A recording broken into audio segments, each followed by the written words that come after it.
Sources confirm a first-ballot Hall of Fame election for the former middle linebacker, a move now serving as the organizational blueprint for a complete cultural reset. This update carries massive weight for future roster decisions. Stick around for the full breakdown. Subscribe for more reports and hit the like button. The inevitable has officially happened, and it marks a monumental moment, not just for a player, but for the entire Carolina Panthers organization. Luke Kuechly has been elected to the Pro Football Hall of Fame in his first year of eligibility, cementing his legacy as one of the greatest middle linebackers to ever play the game. While the announcement itself was widely expected given his resume, sources within the league emphasize that this induction is resonating far beyond a simple ceremony in Canton. Inside the Panthers facility, Kuechly is currently being cited by the front office as the absolute gold standard for the cultural reset they are undertaking. When you look at the raw data, the case for Kuechly was undeniable from the moment he announced his retirement in January 2020. In just 8 seasons, he amassed a staggering resume that includes the 2012 Defensive Rookie of the Year Award, the 2013 Defensive Player of the Year Award, 7 Pro Bowl selections, and 5 first-team All-Pro nods.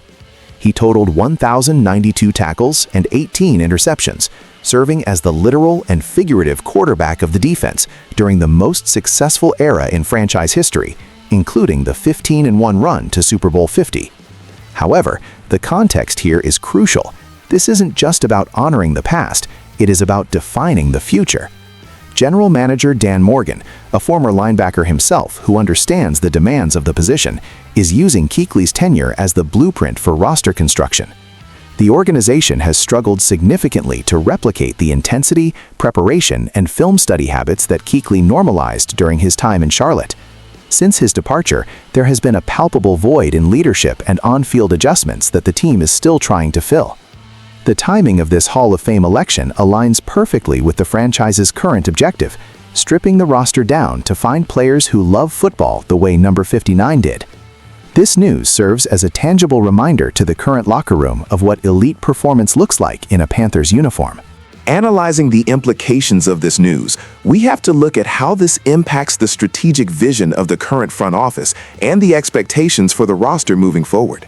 While Luke Kuechly is no longer counting against the salary cap or suiting up on Sundays, his shadow looms large over the evaluation process for every linebacker and defensive leader the Panthers bring in.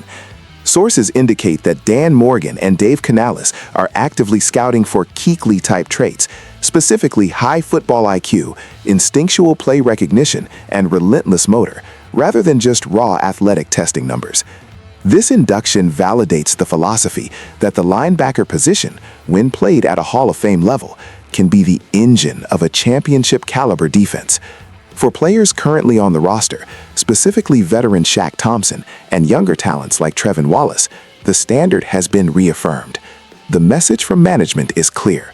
The keep pounding mantra is not a marketing slogan, it is a behavioral requirement that Kuechly embodied. From a roster management perspective, this puts pressure on the scouting department to identify leadership that transcends the huddle. The verdict on this situation is straightforward. Kuechly's entry into the Hall of Fame is a massive win for the franchise's brand, but it also highlights the stark contrast between the excellence of the 2010s and the struggles of the 2020s. The organization is effectively using this moment to draw a line in the sand, signaling that the rebuild is entirely focused on recapturing that specific level of professionalism and dominance. It is a high bar to set, but it is the only acceptable metric for a team desperate to return to relevance. The front office is betting that by holding current players to the Kuechly standard, they can accelerate the turnaround. Now, I want to hear from you. Do you believe the current front office can successfully find the next generation of leadership to match Kuechly's impact, or is that an impossible standard? Let me know your thoughts in the comments below. Make sure to subscribe to the channel for continuous in-depth updates and insider analysis on the Panthers offseason moves.